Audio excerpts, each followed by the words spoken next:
Is the money that you have yours? Is the house that you own yours? Is any of it yours? You piss off a government.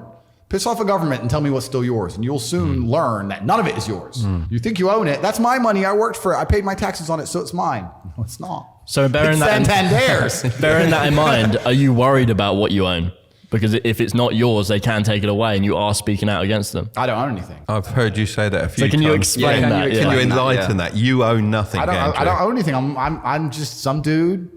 I think you have a Bugatti though, don't you? Yeah, when you say nothing, do you mean do you not nothing? own it? Nothing. Okay, that's good. I don't own anything. There are cars. Let's say there's that you have access to. Correct. a trust in Singapore may own a percentage of a company in Dubai, which may have access to a car that I could borrow on a social media influence contract, perhaps. Yeah. But I don't own anything. And that's because if you own things, they come for you.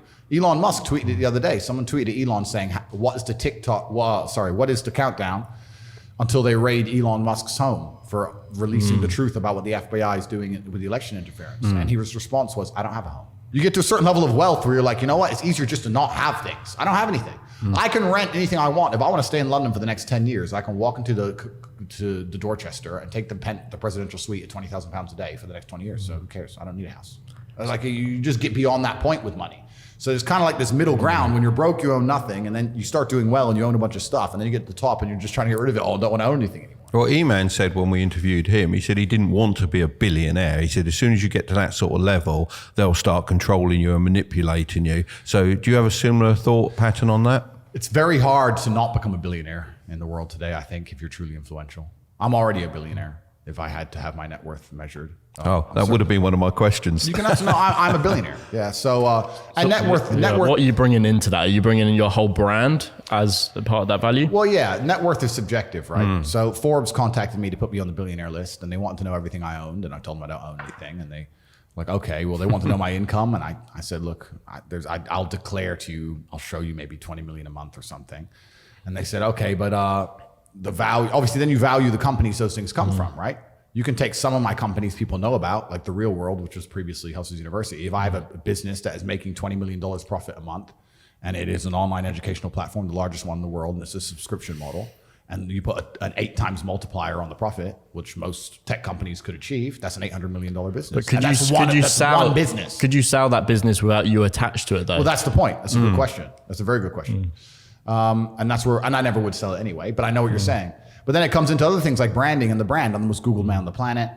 They can't ban me from algorithms. They failed. I'm the most TikToked person on the planet, the most viewed person on Instagram. Like, what's the value of that? You could give me, who makes these glasses? IKEA? This might be IKEA. I'm not sure. IKEA could come to me with this glass and say, sell a bunch of these. And I could sell $1 billion of these glasses. It'd take me a week. So like when I get offers, trust me, I get a lot of them. I'm not a fucking scammer like Logan Paul. I'm not a clown. But when crypto companies come to me and say, will you pump our coin? They start by offering me $50 to $65 million. They say, look, we'll give you $65 million if you'll mention this coin on a podcast. $65 million to say a name. And I don't do it because I refuse to allow my fans to get ripped off like Logan Paul does to his fans. He's a fucking scumbag. So what is your view on that whole crypto zoo situation? Because CoffeeZilla is doing an investigation at the moment and it is quite gripping, isn't it? The dude's a clown. He's a person who doesn't care about his fans. He just wants to make as much money as possible off the back of people who watch him. It's different with me. I genuinely want every single Tate fan, anybody who listens to what I say, to have an improved life. I want their life to be better for listening to me, whether it's in their relationship or whether it's in their physical stature or their financial capability.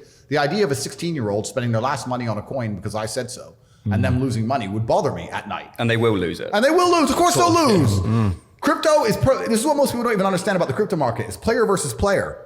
You can only sell it for $10 after buying it for $1 because someone's buying it at $10. Someone is out to lose. So you can't launch a coin and nobody loses. This is why I haven't launched a crypto. I can make $10 billion today if I launched a crypto, but I refuse to do it because people are going to lose under my name. Yeah, and it doesn't make sense why people go into these groups and let's all hold together, but they're actually just going to fuck each other over eventually. It's all clown world. Yeah. And then you get to the point where you have to realize, do I need more money or do I want to genuinely be a force for good in the world? And I don't need money. It's the last thing I need. So I'm not going to sell my soul. Logan's obviously a brokey. So he sold his soul like a punk. And now God, then he insulted God, which was great. I didn't see that. He robbed all his fans and then he sat there and insulted God. And now God's teaching him a lesson. And maybe he's take his atheistic ass and go look in the fucking mirror and understand that there's powers in his universe he doesn't understand. And he can stop being an arrogant piece of shit and he can apologize to his fans. You could take the last money in his little brokey bank account and refund it like a man would. That's what I'd do if they were insulting me. I'd go and say, look, here's my bank balance. I have this much money. I'm giving it to charity.